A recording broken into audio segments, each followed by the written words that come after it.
Elle a consigné les derniers messages de son fils, comme autant d'appels de détresse qu'il aura passés dans le vide. 18h17, horrible maman, horrible.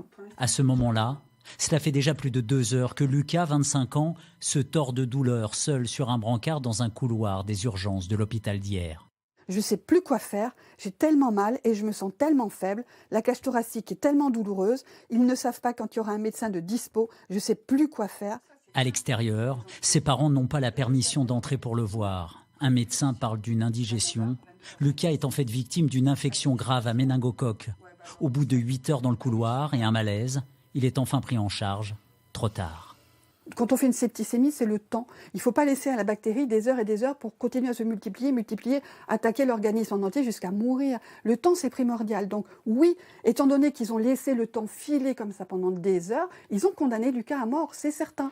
La famille a porté plainte pour homicide involontaire contre l'hôpital. Contactée, la direction de l'établissement répond qu'en raison du secret médical, elle n'est pas autorisée à commenter les détails du dossier. Mais visiblement, les preuves s'accumulent sur le bureau de l'avocat de la famille de Lucas. D'abord, on a un dossier médical qui nous a été adressé anonymement. C'est quand même la manifestation de la volonté de quelqu'un de nous faire savoir que quelque chose ne s'est pas bien passé.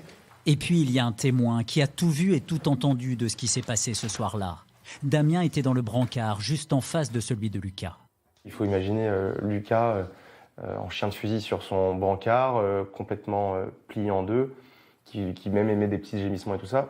Et au fur et à mesure que le temps avance, je comprends que c'est pas une indigestion. Il a été abandonné dans une première phase où il ne se passe rien. Il ne se passe rien, il voit une fois le médecin, et puis c'est tout, quoi. Et oui, là on se dit, en fait, ils l'ont laissé mourir, quoi. Dès le lendemain, Damien écrit au procureur de la République et au ministre de la Santé pour expliquer ce qu'il a vu aux urgences. Aujourd'hui, s'il prend la parole, c'est en espérant que personne ne revive jamais ça.